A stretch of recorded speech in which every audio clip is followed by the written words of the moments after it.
కళ్యాణ్ గారితో సినిమా చేస్తే నా అదృష్టం ఏంటంటే మనం ఏ సినిమాకి వెళ్ళినా మన సినిమా ప్రమోషన్ జరిగిపోతుంది.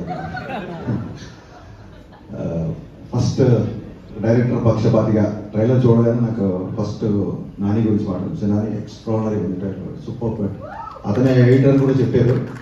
సో ఇంకేముంది, సభ్యసాచి ఒక డైరెక్టర్ కమ్ ఎడిటర్ అవుతే సినిమా డబాకం వేయడానికి ఏముంది అంతకంటే.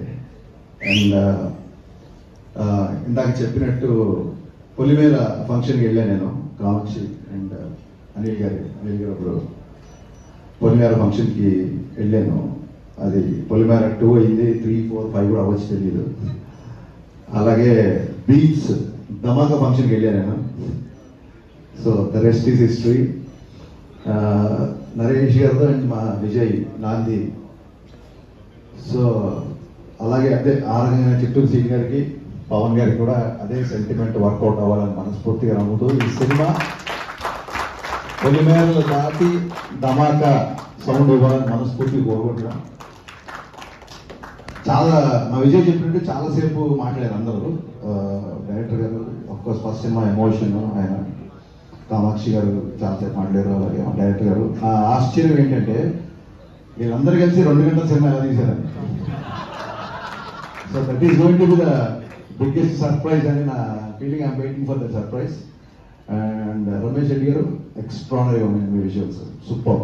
అండ్ చాలా ఫాస్ట్ అని చెప్పారు Naresh garu. That is the need of an hour actually. So మీ ఇద్దరి గురించి మాట్లాడాలి, బట్ మీ ఇద్దరి గురించి అందరి గురించి మీరే మాట్లాడారు. మళ్ళీ మీ ఇద్దరి గురించి నేను మాట్లాడుకుంటున్నాను, హర్ష అండ్ జీవన్.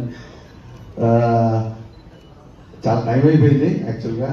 చిత్తూరు సీన్ గారి గురించి చాలా మాట్లాడాలి నేను. మేబీ సక్సెస్ మీట్కి మళ్ళీ అప్పుడు ఆయన గురించి చెప్తాను నేను, చిత్తూరు సీన్ గారి గురించి డెఫినెట్గా.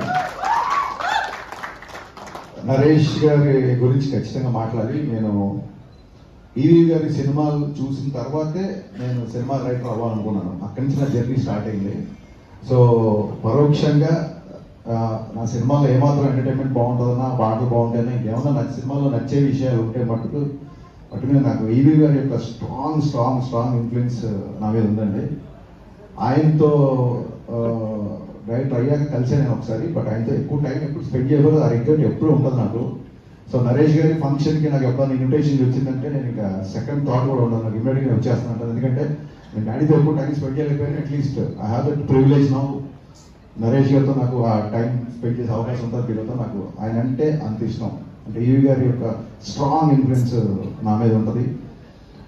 జస్ట్ బికాస్ ఆయన వల్లే, because of him I'm here అని నేను చాలాసార్లు చెప్పాను.